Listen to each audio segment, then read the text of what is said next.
All right, well, we are about 2 minutes after the hour, so I'm going to go ahead and get us started. So first and foremost, thank you everyone so much for joining us today. We appreciate you letting us steal a little bit of your time this morning to share some more information about Impact's fund investment tool. We're very excited to share this information with you all today. My name is Chrissy Medeiros. I'm the Vice President of Client Experience here at Impact, supporting our sales, marketing, and client success teams. I'm going to get us kickstarted with some information here this morning, but mostly the real star of today's show is going to be Carey Carlson, one of our amazing financial sales consultants here at Impact. He's going to take you guys through some financial information as well as hop on into the product and showcase our fund investment tool to you all today. Before we get started, a couple housekeeping items that I wanted to share with everybody. As we've introduced ourselves, we would love for you to introduce yourselves as well. So please feel free to drop in the chat where you're hopping or where you're logging in from your name to your organization to what part of the country you are in. Also, throughout today's call, you will see that we have several Team Impact team members on the back end that are here to support Carey through this amazing information, as well as answer any questions that you might have.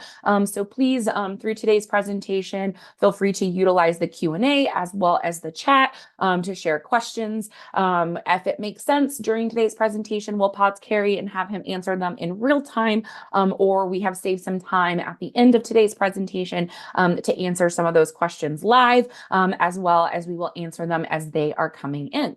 Before we dive into today's information specifically about the fund investment tool, for those of you that are new to Impact, I wanted to share a little bit of information about us as an organization, a little bit of who we are. So it is our mission as an organization to empower nonprofits to grow, increase their giving, and create impact in their communities through the power of technology. How do we do that? We do that through several different pieces of technology that we have here at Impact. But today, more specifically, we are going to focus on how we fulfill our mission in partnership with the nonprofit community when it comes to our fund investment tool.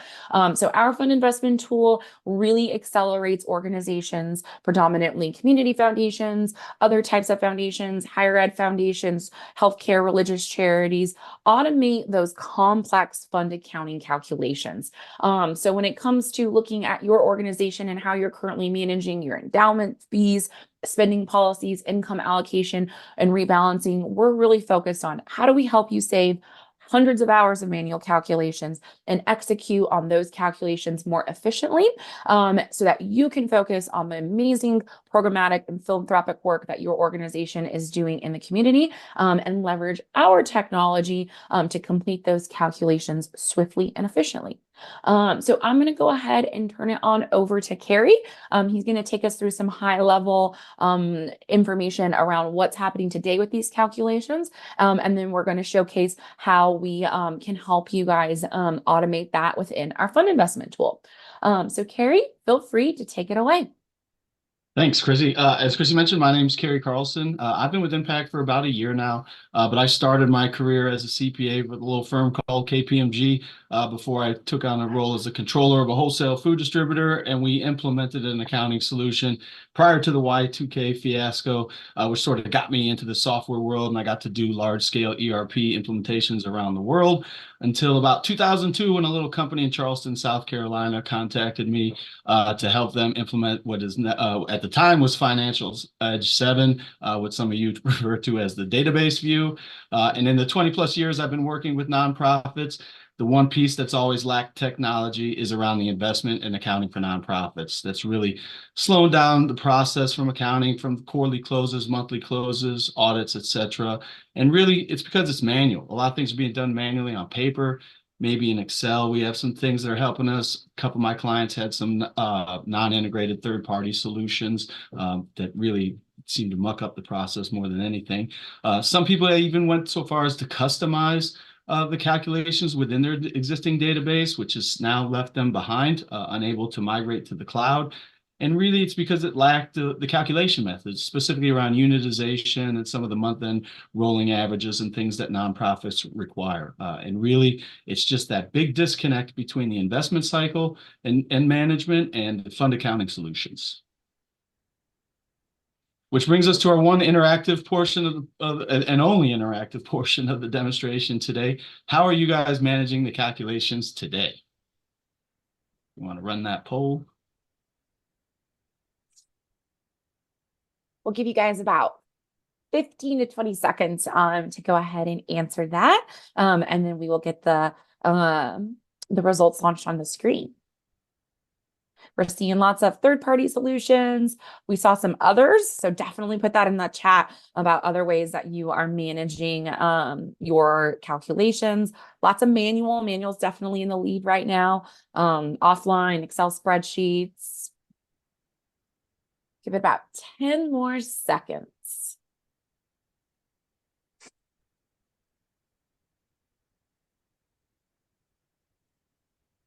Amazing. I'm gonna go ahead and end the poll here. And as we mostly Carrie suspected, it looks like offline and Excel spreadsheets was definitely the winner, with legacy or custom solutions coming in second.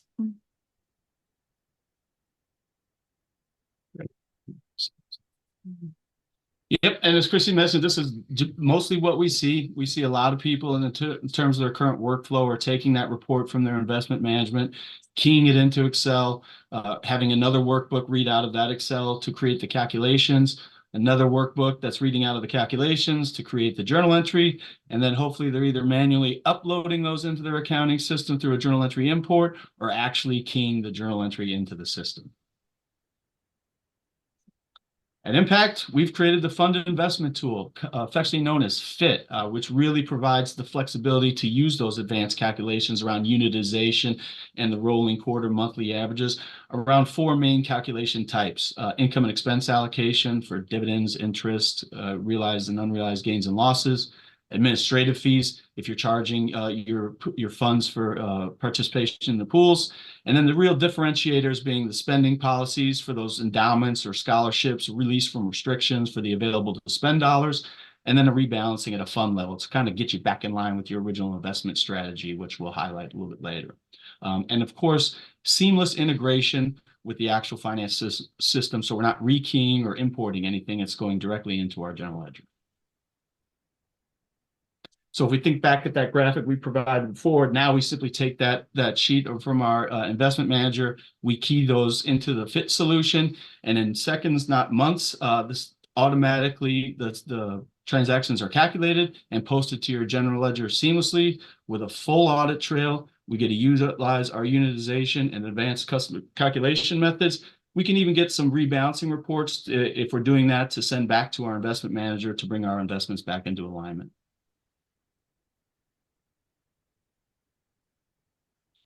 So how does FIT fit in with your technology stack? Just like any other subsidiary ledger, whether it be a payable or CRM or a payroll module, it's going to manage the four calculation types and has bidirectional communication with the financial system of choice. Currently, we're integrated with Blackbaud's Financial Edge NXT, Oracle NetSuite, and Sage Intacct is coming to a theater near you in early 2025. But let's see it work.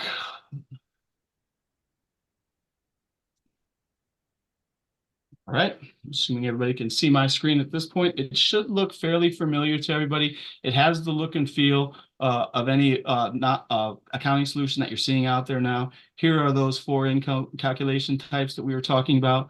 We have some reporting as well as some one-time, low-time admin configuration touches. Let me just pop into configuration real quick. Just to highlight, you can have an unlimited number of pools that are managing these calculation types. And the funds here are directly linked to your accounting solution. Could be a project, could be a fund, something that you name over there. And on that record, we're going to store either through a custom attribute or some kind of characteristic on that record, which funds that particular endowment is participating in, and it'll pull them in. And if you move them around, it'll automatically update it as well.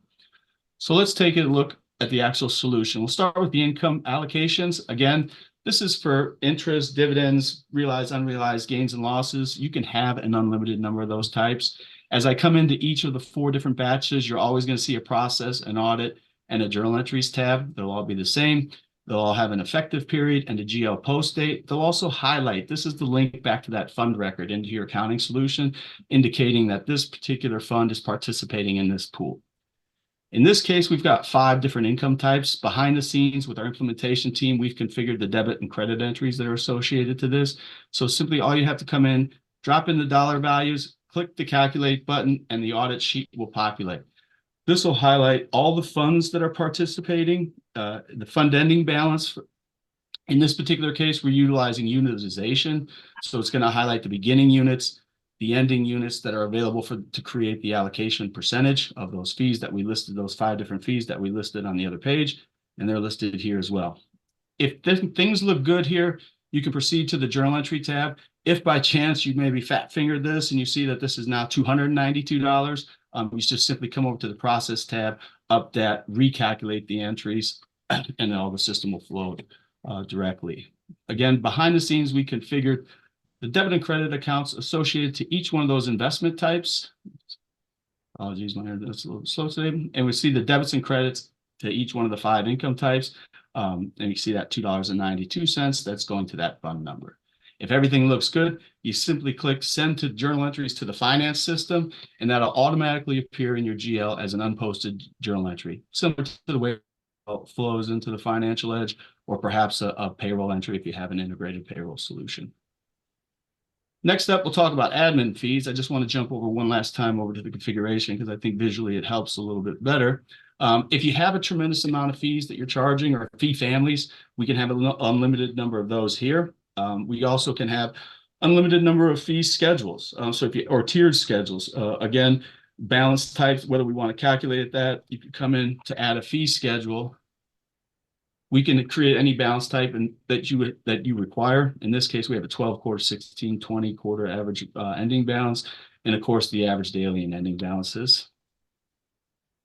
We can highlight the frequency, whether you want to charge these annually, monthly, or quarterly.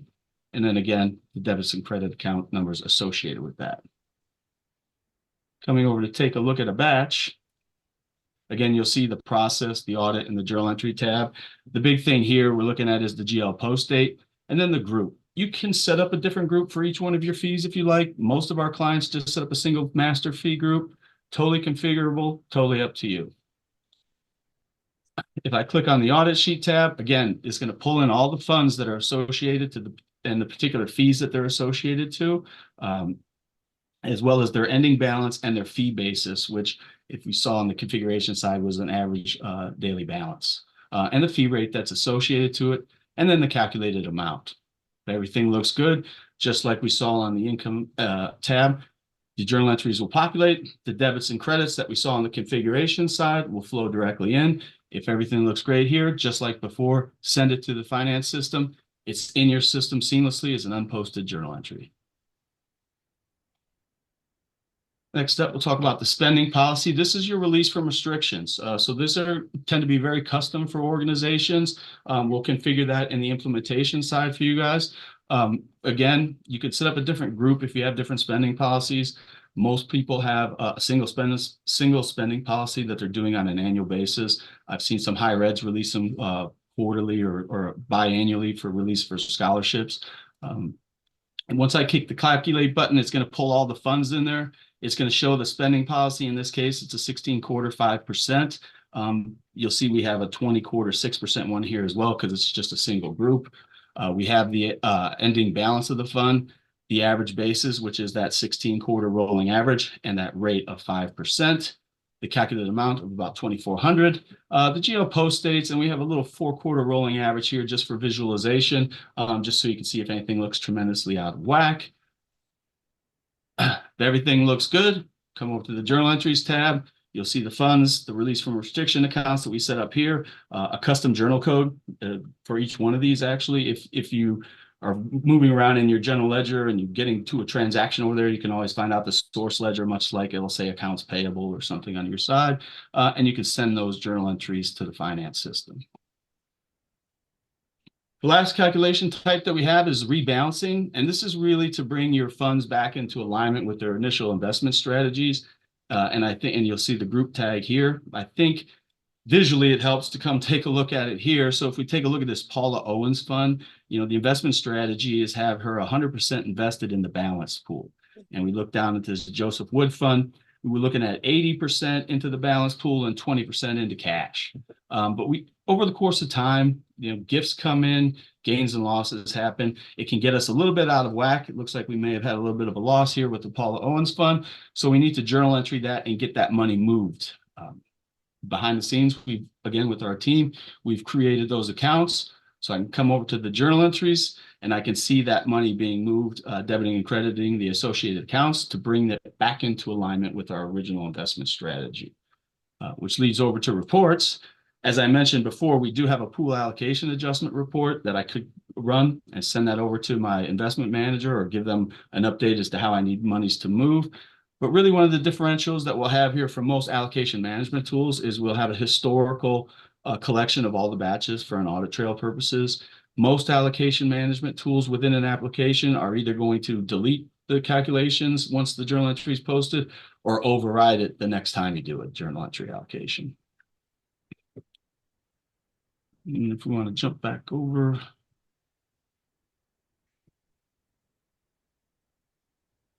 Yes, one moment. I'm gonna go ahead and reshare.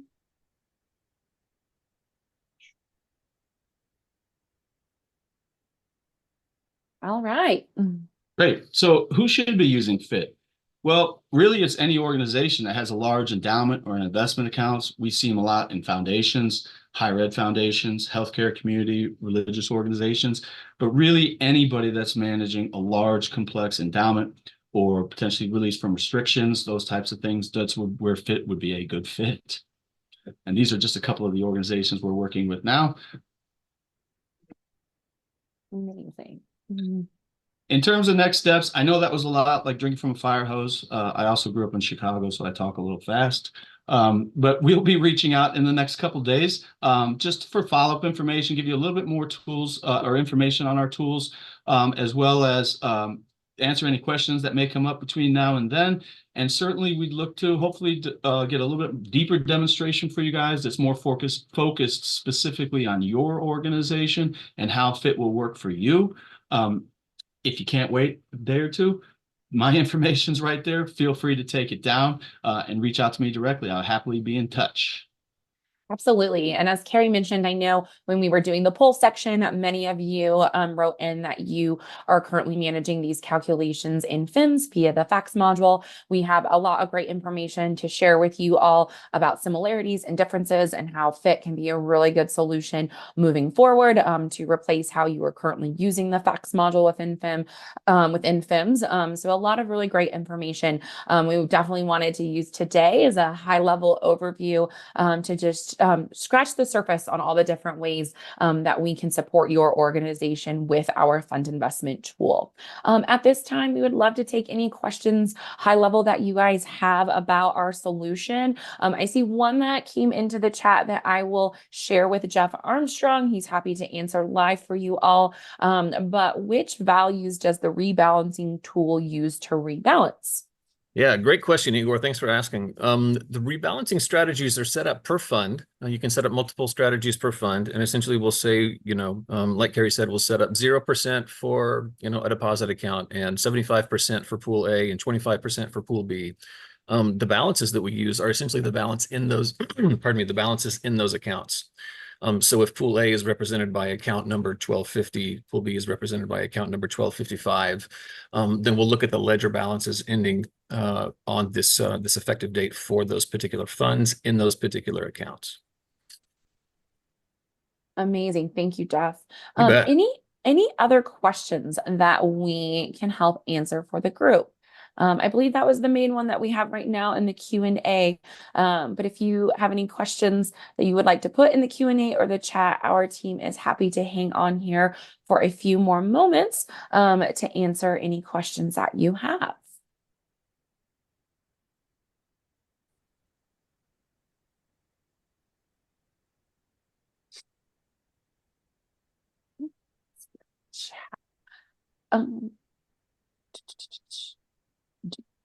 One question that just came in is, do we have some FIMS clients using FIT? We have some FIMS organizations that are currently in the evaluation process to be moving off of FIMS over to the FIT tool and a new finance system, as well as some currently in implementation. We're happy to connect with you directly as to what that would look like for your organization. Keep in mind, if you are looking to migrate off of FIMS, that the fund investment tool will just be one component of your finance system. So you will still want to take a look at one of our integrated partners when it comes to finance solutions. So Financial Edge, NXT, Oracle NetSuite, Sage Intacct, to be your core GL. And then you'll be able to use FIT in partnership with your finance solution to do those fund calculations that we referenced here today.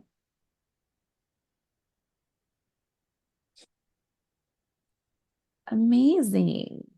I'm looking at the questions. I don't see any more that have come through. So we will go ahead and wrap up here. So thank you all so much for joining us today for this high-level overview of FIT. We will be sharing not only today's presentation, but we also have some product one-pagers and other pieces of information, as well as today's recording that we will share with you and your team as a way of next steps. We'd love to continue to dive a little bit deeper into how you guys are using these calculations and how we can support you all moving forward. So again, thank you all so much for joining us today. We are excited for next steps and how we can support your organization with our fund investment tool.